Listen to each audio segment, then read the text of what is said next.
Bonjour à tous, aujourd'hui on se retrouve pour une nouvelle vidéo pour vous donner des conseils, des astuces pour utiliser N8N. Donc dans un premier temps, ce qu'on va voir, c'est la différence entre un workflow avec de l'IA versus un agent IA tout court. Donc le workflow avec l'IA, en général, il va avoir des séquences, des actions bien définies comme un workflow classique, et on va avoir des petits modules avec de l'intelligence artificielle, tandis que l'agent IA, lui, il est capable d'un peu plus d'autonomie, il peut décider par lui-même comment récupérer la data, par exemple. Ensuite, on va voir la différence entre une base de données vectorielle et relationnelle. Donc relationnelle, ça veut dire les bases de données SQL classiques, par exemple. Et quand est-ce qu'on va plutôt utiliser une base vectorielle et quand est-ce qu'on va utiliser plutôt une base relationnelle. Donc une base vectorielle, elle est capable de rechercher enfin on l'utilise pour faire de la recherche sur des données qui ne sont pas structurées. Typiquement, vous avez plusieurs types de PDF et vous souhaitez mettre ces PDF dans une base de données vectorielle, du coup, bah, là, le grand avantage, c'est que euh, même s'il n'y a pas d'informations pertinentes pour lier tous les PDF entre eux, vous pourrez quand même retrouver la data. Tandis qu'avec une base de données relationnelle, ça va être forcément beaucoup plus compliqué et beaucoup plus complexe. Et là où une base de données relationnelle va être pertinente, ça va être par exemple si vous souhaitez, je ne sais pas, faire une base de données qui stocke toutes les informations de vos factures. Bah, en général, pour des factures, vous allez récupérer le montant de la facture, en quoi elle concerne, enfin une petite description, et globalement c'est à peu près tout, enfin dans la plupart des cas je pense que ça va être ça. Et l'idée c'est qu'avec une base de données relationnelle, du coup vous allez pouvoir, je sais pas, récupérer toutes les factures qui datent du 26 février 2025 par exemple, j'en sais rien. Mais l'avantage, ouais, du coup, c'est vraiment qu'avec une base de données relationnelle, on peut cibler très précisément la data. Car on a de la data qui est bien structurée, ce qui n'est pas forcément le cas avec une base de données vectorielle. Donc voilà pour ça. Ensuite, ça c'est une petite astuce, pensez au scaling dès le testing. Donc qu'est-ce que ça veut dire concrètement? C'est que par exemple, si vous développez un workflow qui doit traiter, je vais toujours rester dans cette thème de documents PDF, bah, si vous avez un workflow qui doit traiter plus de 100 documents PDF, bah, il faut faire le test avec les 100 documents et pas avec un seul. Parce qu'avec un seul document, ça peut marcher, mais si votre système, vous ne l'avez pas pensé pour qu'il puisse encaisser tout simplement un gros volume de documents, bah, il y a des problèmes qui vont se passer auxquels vous ne rencontreriez pas avec un seul document PDF par exemple. Ensuite, je vous partagerai un petit tips pour tout ce qui est retrouver les erreurs dans votre workflow. Donc, typiquement, oui, détecter les erreurs et en fait avoir des logs détaillés. Donc, on va voir, il y a un petit module sur N8N qui permet de faire ça et qui est plutôt sympa et pratique.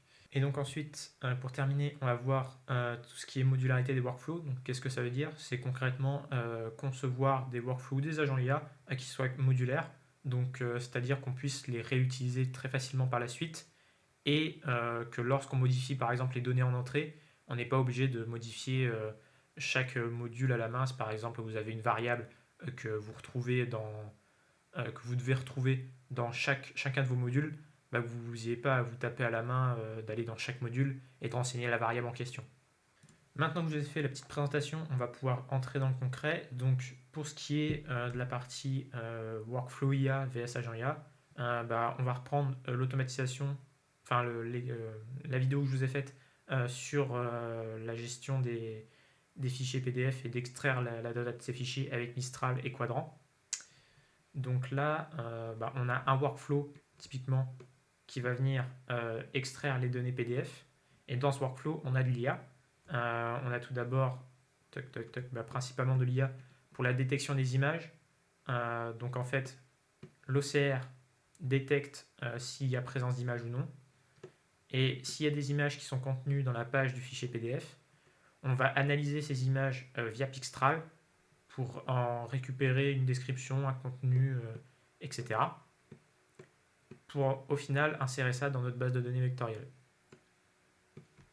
Donc ça, c'est vraiment un workflow qui utilise de l'IA car on va fournir en l'occurrence, là je vais prendre l'exemple de Pixtral, on fournit à Pixtral, si je regarde directement dedans, on lui fournit, toc, oui, on lui fournit une tâche à faire, donne-moi le texte présent sur cette image par exemple, et là on lui fournit l'URL de l'image. C'est vraiment structuré, c'est carré, il n'y a pas de... l'IA n'a pas de prise de décision à faire entre guillemets. Et maintenant, si on compare le workflow que je viens de vous montrer à un agent IA, donc lui, l'agent IA, déjà pour commencer, il a plusieurs outils qui peuvent lui être connectés.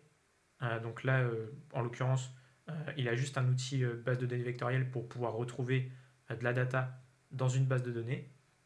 On peut également lui assigner une mémoire, comme j'ai fait là, qui permet en fait à l'agent de retrouver les précédentes conversations que j'ai eues avec lui.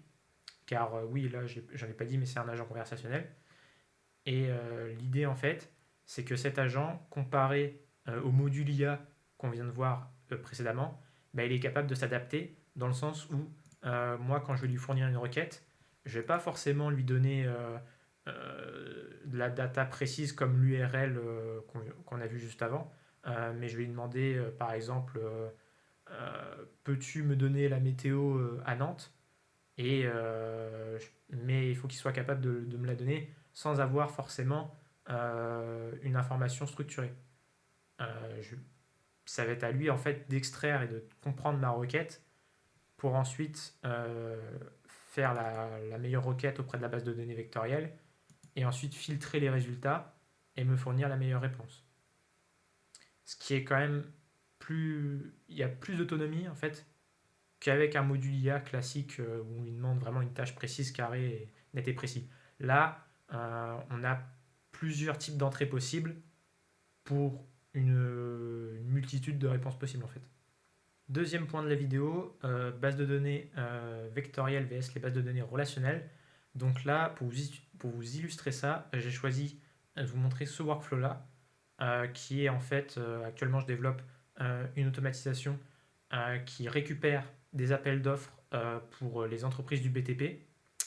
Et une fois qu'on a récupéré ces appels d'offres, on vient filtrer notre base de données qui ensuite renvoie les meilleurs appels d'offres en fonction des critères des entreprises et qui ensuite va venir scorer chaque appel d'offres. Donc pour ça, comment on fait? On a une base Airtable dans laquelle on a toute la liste des entreprises ainsi que plusieurs critères comme leur domaine d'expertise, leur zone d'intervention en France, etc. Et à partir de ça, on fait une requête classique dans une base de données relationnelle où on vient lui donner des critères très précis. Donc là, c'est des critères en l'occurrence des entreprises. Donc on retrouve le type de projet, la date de début du chantier, la nature du projet et les domaines d'expertise. Date de début de l'appel d'offres, pardon, je me suis trompé. Mais en gros, on lui donne des filtres très précis. Et ça, c'est parfait pour une base de données relationnelle, car ça nous permet en fait de tout simplement faire le tri. Et toute l'idée en fait de cette partie du workflow, c'est de trier les appels d'offres pour qu'il y en ait le moins possible, pour qu'on ait le moins de data possible à fournir à l'agent IA. Car en fait, on ne veut pas surcharger notre agent qui est juste ici de data.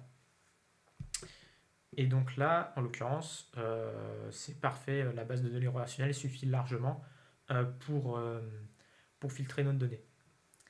Et on peut voir que l'agent qui est juste ici, je n'ai également pas utilisé de base de données vectorielle, j'ai mis une base de données en mode relationnel, car je veux rechercher de la data toujours très précise, car, alors là, il n'y a pas le nom, oui, parce que j'ai importé le workflow, mais en gros, l'idée, c'est que je récupère la date de début du chantier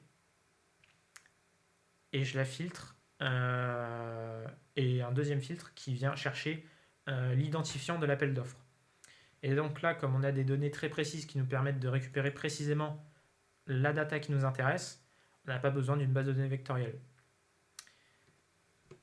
En l'occurrence, j'ai quand même mis une base de données vectorielle pour plus tard en fait créer un agent qui permet converser, enfin une sorte de chatbot qui permet à l'utilisateur, donc les gérants d'entreprise, du BTP par exemple, de poser des questions sur les appels d'offres qu'ils ont reçus, qui ont été identifiés par cet agent de scoring comme étant pertinents, et après qui eux leur permet d'aller plus loin.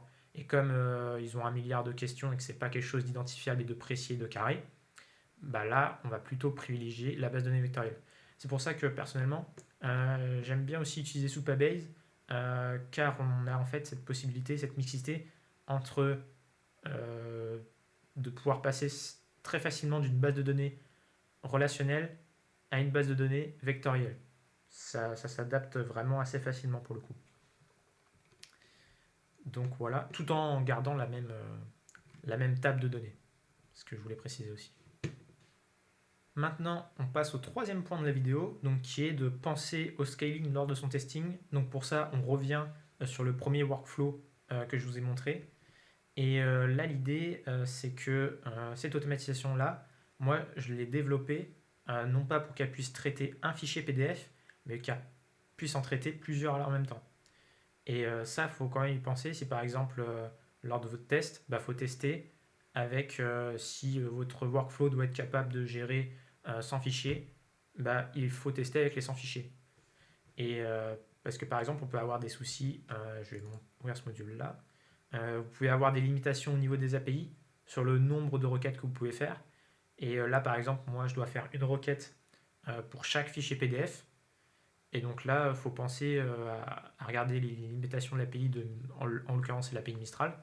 Et là, j'ai mis qu'on pouvait traiter 5 fichiers PDF toutes les secondes pour pas avoir des erreurs dans le workflow. Et ça, c'est quand même quelque chose à prendre en compte. Parce que si j'avais fait le test qu'avec un seul fichier, je ne me serais pas rendu compte de ce problème. Et quand j'ai fait le test avec les 100 fichiers, là, mon workflow il a commencé à bugger et j'ai fait ah, qu'est-ce qui se passe? Donc là, c'est clair que quand vous faites du test, il faut vraiment le tester à 100% votre workflow de ce qu'il doit être capable de faire. Ça paraît con, mais c'est essentiel à la réalisation d'un workflow pertinent et de bonne qualité. Quatrième point de la vidéo qui concerne tout ce qui est gestion des erreurs et retrouver et organiser vos logs en fait.